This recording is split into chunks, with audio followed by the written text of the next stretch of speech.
So many well-meaning artists are making this one mistake and it makes me want to weep. I'm going to go through a quick 4-week release campaign strategy that will stop you just blowing through your tracks without anyone getting to hear them. My name's Phil. I spent 7 years as a successful artist in the noughties and subsequently worked for 15 years in the industry, most recently as Vice President of Artist Support at a label.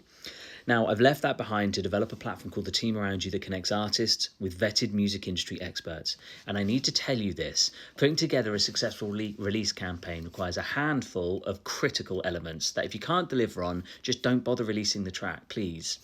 Now, while it's true that in very rare occasions people can skip elements of this, it's a really small minority that will have success that way. And it's normally because they're massively leaning into some other of these elements. So they would do better if they lent into these tips.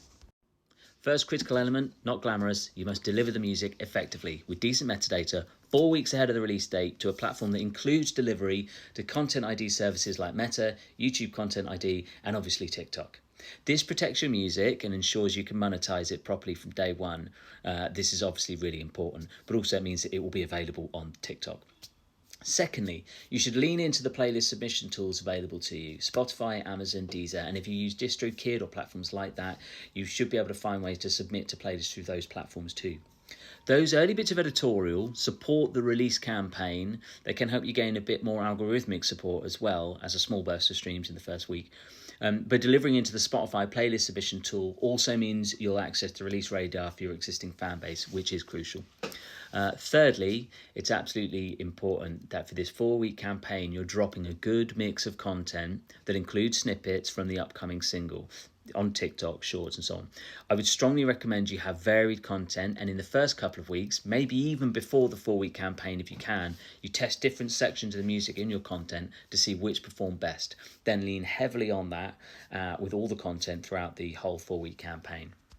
This practice is pretty standard now. You can see good examples with Rizzle Kicks recently or Appleby. They do very well at this. Fourth, audience engagement throughout this 4-week period is really important. And if you're not sure how to get started with that, feel free to drop comments below and we can dig into some options where I can look at your specific content and we can look at a bit of a strategy for that.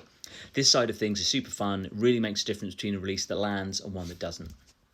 On a weekly basis, the experts on the Team Around You platform are having one-to-one sessions with artists like you to deal with this specific issue. Now, they've worked across hundreds of projects and will help you avoid the mistakes that you'd have to learn for yourself otherwise. That's one of the key differences between you and an artist with bespoke support or a manager.